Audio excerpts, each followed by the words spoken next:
Welcome all my dear students to the new session of chemistry. So in the previous session we have discussed about the SN1 reaction. आज थोड़ा नया topic हम start करने जा रहे हैं SN1 और SN2 के बारे में ही, but competitive point of view, GUJCET point of view से थोड़ा इम्पोर्टेंट है. बोर्ड की टेक्स्ट बुक में आपको ये थोड़ा कम मिलेगा.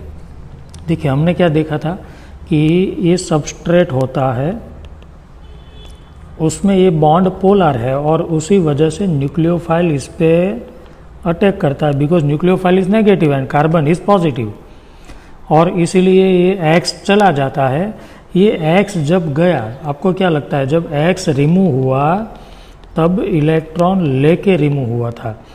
X रिमूव हुआ तब इलेक्ट्रॉन लेके रिमूव हुआ, मतलब ये न्यूक्लियोफाइल जब आया तब उसे अपना इलेक्ट्रॉन देना पड़ा.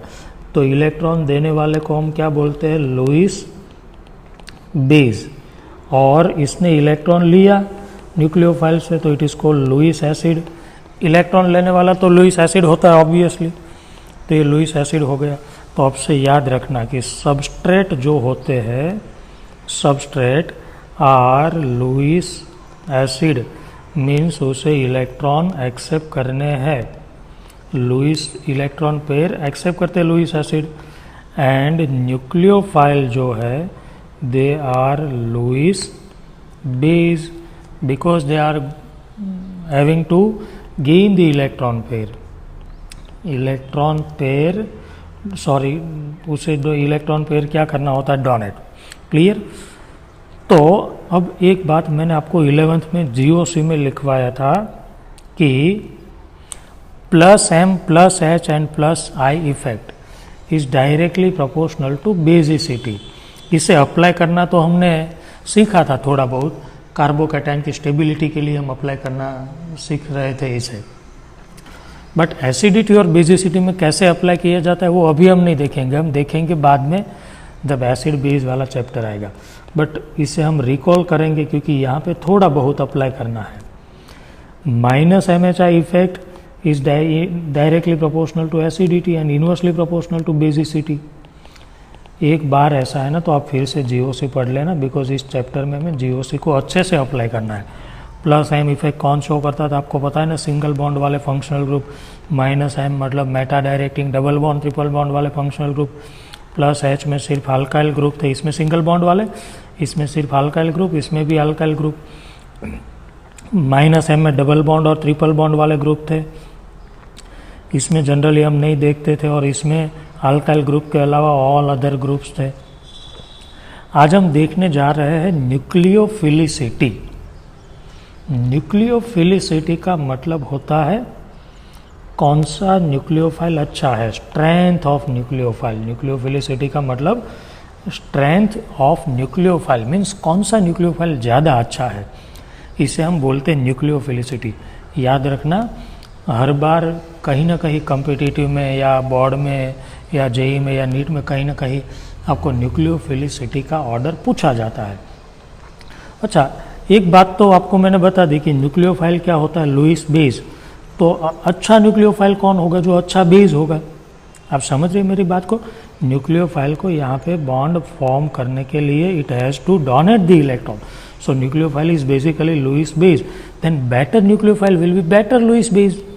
So nucleophilicity is directly proportional to basicity generally. Nucleophilicity means strength of nucleophile. Nucleophilicity means strength of nucleophile. अब इसमें अलग अलग केस है. उसमें सबसे पहला, if donor atom is same, मतलब यहाँ पे जो न्यूक्लियोफाइल आ रहा है, मान लो OH- नाम का एक न्यूक्लियोफाइल है, वो इसके साथ बॉन्ड बनाने आ रहा है, तो बॉन्ड बनाने के लिए इलेक्ट्रॉन पेयर डोनेट कौन कर रहा है, ऑक्सीजन या हाइड्रोजन. ये पूरा न्यूक्लियोफाइल है, बट उसमें 2 एटम है, उसमें से इलेक्ट्रॉन कौन दे रहा है, तो oxygen. So oxygen is called donor atom. Clear. Nucleophile में कितने एटम्स है, 2. 2 में से इलेक्ट्रॉन पेयर कौन डोनेट कर रहा है, that is called donor atom. Donor atom is the atom which is donating the electron pair to the substrate. Clear? Now, first case, if donor atom is same, then nucleophilicity is directly proportional to basicity. Why, अभी अभी तो मैंने बोला nucleophile is Lewis base, better the Lewis base, better the nucleophile. जितना अच्छा Lewis base होगा उतना ही अच्छा वो न्यूक्लियोफाइल होगा। तो ये उसका ऑर्डर है, ये अच्छा लुईस बेस होगा। कैसे? अच्छा, इसकी बेसिसिटी का ऑर्डर कैसे निकाला है? तो ये मान लो सब कॉन्जुगेट बेस है, तो ये सब क्या है? Conjugate base. क्योंकि देखो ये किस में से बना है, ये अल्कोहल में से बना है। अल्कोहल एसिड था, उसने H+ डोनेट कर दिया, तो ये उसका क्या बन गया? RO- conjugate base. आपको समझ में आ रहा है मैं क्या कहना चाहता हूँ? अल्कोहल एसिड था, इसने H+ डोनेट कर दिया तो कॉन्जुगेट बेस बन गया। याद करो इक्विलिब्रियम वाला chapter, acid after donation of H+ becomes conjugate base. ये वाटर एसिड था, H+ डोनेट करके बेस बन गया OH-। मतलब ये सारे कॉन्जुगेट बेस है, ऊपर लिखे हैं वो, नीचे उसके एसिड में लिख रहा हूँ। ये फिनॉल था, बेंजीन के ऊपर OH, H+ डोनेट करके एसिड बेस बन गया। ये कार्बोक्सिलिक एसिड था, H+ डोनेट करके ये बन गया। ये सल्फोनिक एसिड था, H+ डोनेट करके ये कॉन्जुगेट बेस बन गया। अब इसकी एसिडिटी का ऑर्डर ऐसे होता है, इसकी एसिडिटी का ऑर्डर ये है। दूसरी बात, यदि आप याद रखना चाहते हैं और आपकी सेहत के लिए अच्छा है, याद रख ले तो मैं आपको लिखवा दूँ। वैसे तो हम इसे डिटेल में समझेंगे, अभी नहीं, कब? जब हम एसिड वाला चैप्टर देखेंगे तब। बट आपके लिए अच्छा है, याद रखना, बहुत ही इम्पोर्टेंट है। एसिडिटी का एक मैं जनरल ऑर्डर आपको बना के देता हूँ जितना हमारे सिलेबस में है। स्ट्रॉन्गेस्ट एसिड होता है SO3H ग्रुप वाला, सल्फोनिक एसिड। फिर उसके बाद में फॉर्मिक एसिड, फिर उसके बाद में बेंजोइक एसिड, बेंजीन पे COOH। फिर उसके बाद में सारे कार्बोक्सिलिक एसिड, फॉर्मिक को छोड़ के CH3, ये R मतलब CH3, CH3, CH2 सब। फिर उसके बाद में होता है बेंजीन पे OH, that is phenol. Phenol से वीक होता है मिथेनॉल, मिथेनॉल से वीक वाटर, वाटर से वीक बाकी सारे अल्कोहल, मिथेनॉल को छोड़ के बाकी सारे अल्कोहल।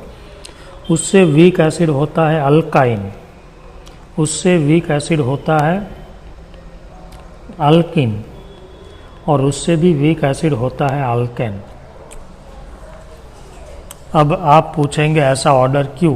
तो थोड़ा बहुत एक्सप्लेनेशन आप देख सकते हैं कि इसमें परसेंटेज एस कैरेक्टर ज़्यादा था, इसलिए कार्बन और हाइड्रोजन वाला बॉन्ड ज़्यादा पोलर था, इसलिए H+ इजीली डोनेट हो गए। इसमें कम परसेंटेज एस कैरेक्टर था, इसमें और कम था। दूसरा, इसमें तो परसेंटेज एस कैरेक्टर की बात ही नहीं आती, ROH। ये इतना ज़्यादा पोलर है कि H+ को जल्दी डोनेट कर देगा, इतना ज़्यादा पोलर बॉन्ड है कि ये H+ को जल्दी डोनेट कर देगा। क्लियर? तो अब दूसरा, ये वाटर से क्यों वीक पड़ गया? क्योंकि इसमें इसकी +H इफेक्ट है, +I इफेक्ट है, और आपको तो पता है +MHI effect decreases the acidity, +MHI effect will decreases the acidity. ये सब अभी आप छोड़िए, ये ऑर्डर है एसिडिटी का, हम इसे अच्छे से समझेंगे, बहुत ही अच्छे से, आपको सब कुछ समझ में आ जाएगा। But it is the very very very important order of acidity. यदि ये याद रख लिया तो आपका बहुत काम आसान हो जाएगा ऑर्गेनिक में। तो अब देखिए, ये एसिड है, ये ऑर्डर मैंने नीचे से लिया है। अब यदि एसिड स्ट्रांग है तो उसका कॉन्जुगेट बेस ऑब्वियसली क्या होगा? वीक। तो ये एसिड स्ट्रांग है तो ये उसका बेस वीक है। ये एसिड वीकेस्ट है तो इसका कॉन्जुगेट बेस स्ट्रांग है, मतलब सबसे स्ट्रांग बेस कौन हुआ? ये। तो जितना बेस अच्छा होगा, बेसिसिटी ज़्यादा होगी, उतनी ही न्यूक्लियोफिलिसिटी ज़्यादा होगी। तो ये उसकी न्यूक्लियोफिलिसिटी का ऑर्डर है। कब देखना होगा? जब डोनर एटम सेम होगा, तब हम ये देखेंगे कि nucleophilicity is directly proportional to basicity. If donor atom is same then nucleophilicity is directly proportional to basicity. अब बेसिसिटी कैसे दिखेंगे? तो आपको न्यूक्लियोफाइल दिए होंगे, ये ऊपर जो दिए है वो, उसको पहले उसके कॉन्जुगेट उसके एसिड में कन्वर्ट कर दो, फिर एसिडिटी का ऑर्डर आप यहाँ से देख लो। जो एसिडिटी का ऑर्डर आपको मिलेगा उसका उल्टा ऑर्डर आप लिख देना, वही बेसिसिटी का होगा और वही उसकी न्यूक्लियोफिलिसिटी का ऑर्डर होगा। क्लियर? तो सबसे पहला इसमें सब में डोनर एटम सेम है, देखो ऑक्सीजन ऑक्सीजन ऑक्सीजन ऑक्सीजन, ये तभी अप्लाई होगा। और सबसे इंपॉर्टेंट मेरा मानना है ये, और एक दूसरा केस है बी, अभी जो आता है बी वाला। तो ये क्लियर हो गया, nucleophilicity is directly proportional to basicity. इसके भी एक्सेप्शन है, देखिए केमिस्ट्री में विदाउट एक्सेप्शन बात नहीं होती। यदि आप हायर लेवल पे जाना चाहते हैं, मीन्स जेई एडवांस तक, तो इसमें एक्सेप्शन आपको मिलेंगे। देखिए इसमें इसका प्लस आई है, इसमें 3 प्लस आई ग्रुप है। पहली बात तो ये न्यूक्लियोफाइल है, ये बेस है, न्यूक्लियोफाइल आर जनरली बेस। अब इसे मैं इसके एसिड में कन्वर्ट करो,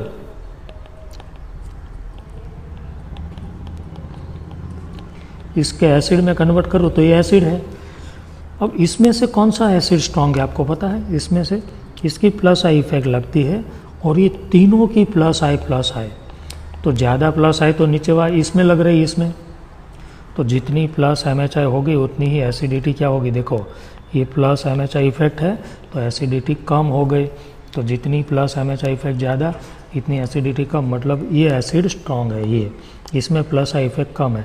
अब ये एसिड स्ट्रॉन्ग है तो उसका बेस वीक होना चाहिए, मतलब न्यूक्लियोफाइल वीक होना चाहिए, फिर भी स्ट्रॉन्ग है, देख लो। That is the exception. Why this is happening? Because इसमें इतना बल्क है कि वो यहाँ पे अटैक नहीं कर पाएगा सबस्ट्रेट पे। ये सबस्ट्रेट पे जाना है ना न्यूक्लियोफाइल को, तो इतना बड़ा क्राउड लेके वो कम जा पाएगा। तो इसमें भी ऐसा ही है, देखो इसमें ये खुद बेस है, नाइट्रोजन वाले कंपाउंड बेस होते हैं। इसे अभी आप छोड़िए क्योंकि आपको समझ में नहीं आएगा, हम देखेंगे बाद में। तो कभी कभी ऐसा भी होता है कि ज़्यादा बल्क हो जाए तो न्यूक्लियोफिलिसिटी कम भी हो जाती है। तो first of all nucleophilicity is directly proportional to basicity. कब? जब डोनर एटम सेम होगा तब। जब डोनर एटम डिफरेंट होगा तब क्या देखेंगे? डोनर एटम डिफरेंट और सेम ग्रुप के आयन है तब nucleophilicity is directly proportional to क्या हो जाएगी? साइज। डोनर एटम डिफरेंट है, देखिए तीनों में, चारों में। दूसरा वो सेम ग्रुप के है, और आपको तो पता है top to bottom size increases, nucleophilicity will increase. Similarly O minus और S minus donor atom different, but दोनों सेम ग्रुप के है, H2S and H2O। Sulphur and oxygen are same from same group ना, तो ऑब्वियसली सल्फर की size ज़्यादा होती है, top to bottom increase, nucleophilicity increase. Again donor atom nitrogen and phosphorus same group के है, top to bottom size increase, nucleophilicity increase. ये कब अप्लाई होगा? जब डोनर एटम डिफरेंट हो गए तब, और सेम ग्रुप के हो गए तब। ऐसा क्यों होता है? आपको तो पता है कि सॉल्वेंट के अंदर आयोडीन बड़ा है, आयोडीन की साइज बड़ी है और फ्लोरीन की छोटी है। तो जितना बड़ा होगा, मान लो इसके, आपको तो पता है ना, वाटर में जाने के बाद में इसके आसपास में कौन आ जाता है? हाइड्रोजन, सॉरी वाटर आ जाता है, दैट इज़ कॉल्ड हाइड्रेशन। इसे हम हाइड्रेशन बोलते हैं। इसके आसपास में वाटर आ जाता है, और आपको तो पता है जितना बड़ा होगा उतना वाटर कम आएगा, उतना हाइड्रेशन कम होगा। याद करो, chemical bonding size is inversely proportional to hydration enthalpy. तो जितना बड़ा उतना वाटर कम आया, और जितना छोटा उतना उसके आसपास में वाटर ज़्यादा आ गया। अब आप ही बताओ कि कौन अच्छा न्यूक्लियोफाइल बन पाएगा? आयोडीन, क्योंकि इसे तो वाटर ने आजू बाजू में से घेर लिया है, so it can not attack on substrate easily. तो जितना बड़ा उतना ही वो फ्री होगा, क्योंकि उसका हाइड्रेशन कम होगा। क्लियर हुआ ना? साइज इंक्रीज, हाइड्रेशन कम होगा, न्यूक्लियोफाइल अटैक जल्दी कर पाएगा। बट ये कब देखना है? डोनर एटम डिफरेंट होगा तब। याद रखना, न्यूक्लियोफिलिसिटी में ये फर्स्ट ए और be very very very very important for competitive exam. और ये अब कॉमन है, इसे आप समझ के ही, देख के ही समझ आएंगे कि जब नेगेटिव चार्ज ज़्यादा होगा तो वो न्यूक्लियोफाइल अच्छा होगा, क्योंकि न्यूक्लियोफाइल को इलेक्ट्रॉन देना है, तो वो दे कौन सकता है इलेक्ट्रॉन? इलेक्ट्रॉन दे कौन सकता है? जिसके पास नेगेटिव चार्ज ज़्यादा हो। तो ये देखो, ये RO माइनस और ये ROH, इसमें से कौन अच्छा न्यूक्लियोफाइल? तो ऑब्वियसली RO माइनस, क्योंकि इसके पास नेगेटिव चार्ज है तो वो इजीली डोनेट कर पाएगा। OH माइनस H2O, इसमें नेगेटिव चार्ज ज़्यादा, SH माइनस H2S। क्लियर? और एक ही पीरियड के जब न्यूक्लियोफाइल आएंगे तब nucleophilicity will be inversely proportional to electronegativity. See carbon, nitrogen, oxygen, fluorine एक ही पीरियड के है। सबसे ज़्यादा इलेक्ट्रोनेगेटिविटी फ्लोरीन की, मतलब उसकी न्यूक्लियोफिलिसिटी क्या हो गई, कम, क्योंकि जितनी इलेक्ट्रोनेगेटिविटी ज़्यादा उतना वो इलेक्ट्रॉन अपने पास रखने का, दूसरे को डोनेट नहीं करेगा, और न्यूक्लियोफाइल को तो दूसरे को देना होता है। तो ये एक ऑर्डर है, लेकिन मेरा जब तक मानना है कि आप ये दो, ए और बी वाला ऑर्डर कर दीजिए, it is more than enough for you. और जब ग्रुप या पीरियड या डोनर एटम, मतलब ए बी सी डी में से कुछ नहीं लगेगा, ऐसे ही रैंडम दे दिए होंगे, तब एक्सपेरिमेंटल ऑर्डर फॉलो किया जाता है। कौन सा? एक्सपेरिमेंटल। ये एक्सपेरिमेंटल ऑर्डर क्या होता है? तो साइंटिस्ट ने एक्सपेरिमेंट करके ऑर्डर बनाया होता है कि कौन सा न्यूक्लियोफाइल अच्छा है और कौन सा वीक है, जिसे हमें सीधा सीधा मगअप करना होता है। SH minus CN minus I minus OH minus azide, it is called azide. Br minus, ये फिनोक्साइड है, फिनॉल में से बना है बेंजीन के ऊपर। ये एसीटेट है, ClF OR OH। इसे याद कैसे रखें? इसकी की है, देखो, सफलता दैट इज SH माइनस, की सनक that is CN minus, India I minus, और हॉलैंड, हॉलैंड मतलब OH माइनस, की आज़ादी, आज़ादी मतलब एजाइड, बर्बाद Br माइनस, करती है फोकट में फिनोक्साइड माइनस, ऐसे तो दैट इज एसीटेट माइनस, कोई मतलब क्लोरीन, फसे मतलब फ्लोराइड, अल्कोहलिक मतलब OH, पानी में मतलब वाटर, सफलता की सनक, इंडिया और हॉलैंड की आज़ादी, बर्बाद करती है फोकट में, ऐसे तो कोई फंसे अल्कोहल पानी में। ये आपको पता है कब याद रखना? जब आप फाइनल एग्ज़ाम देने जाए ना, जेई की या नीट की, तब एक बार एक ही याद, तब तक आपको कोई काम नहीं, इसका छोड़ दीजिए इसे। Clear? But it is very very important for JEE and NEET. जब तक मेरा मानना है न्यूक्लियोफिलिसिटी में आपको अच्छे से समझ में आ गया, और आप ये दोनों को याद रखो। फर्स्ट वाला डोनर एटम सेम, इसके बेस पे आपको क्वेश्चन मिलेंगे, और सेकेंड वाला बी। नाउ दूसरा पार्ट है लिविंग ग्रुप। मतलब जब SN1 और SN2 रिएक्शन होती है, RX plus nucleophile gives RNU plus X minus. तो ये जो X था वो इलेक्ट्रॉन लेके निकला, that is called leaving group, और इसने आके इलेक्ट्रॉन दिया, दैट इज कॉल्ड, इसने आके इलेक्ट्रॉन दिया, that is called nucleophile. Nucleophile ने इलेक्ट्रॉन दिया, सो लुईस बेस होता है, और ये लुईस एसिड। मान लो आपको ऐसे पूछ लिया जाए कि RF, RCl, RBr तीनों के साथ सेम न्यूक्लियोफाइल लगा दिया, same,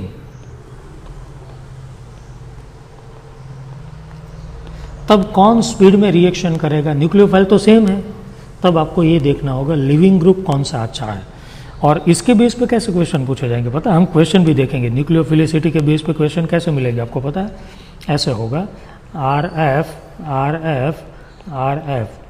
OH RO minus then CN minus. ये तीनों न्यूक्लियोफाइल है, अलग अलग है, इसमें रिएक्शन का ऑर्डर क्या होगा? तो आपका अलग कौन है? न्यूक्लियोफाइल। तो कौन आपको क्या देखना होगा? न्यूक्लियोफिलिसिटी। जो अच्छा न्यूक्लियोफाइल उसकी स्पीड ज़्यादा। सबस्ट्रेट सेम है तब रेट डिपेंड्स अपॉन न्यूक्लियोफिलिसिटी, और न्यूक्लियोफाइल सेम है then rate will depends upon leaving group. Leaving group पे डिपेंड करेगा, न्यूक्लियोफाइल सेम है तो लिविंग ग्रुप का काम क्या है? इलेक्ट्रॉन पेयर लेना, मतलब लुईस एसिड। तो सीधी बात हो गई कि जितना अच्छा एसिड होगा उतना ही अच्छा लिविंग ग्रुप होगा। देखिए, जितना अच्छा एसिड उतना ही बेटर लिविंग ग्रुप। एसिड कौन अच्छा होता है? -MHI ग्रुप वाला। -MHI इंक्रीजेज द एसिडिटी, और जितना एसिड अच्छा उतना ही बेस वीक होता है, बेसिसिटी इन्वर्सली प्रोपोर्शनल, और जितना बेस वीक उतना ही बेटर लिविंग ग्रुप।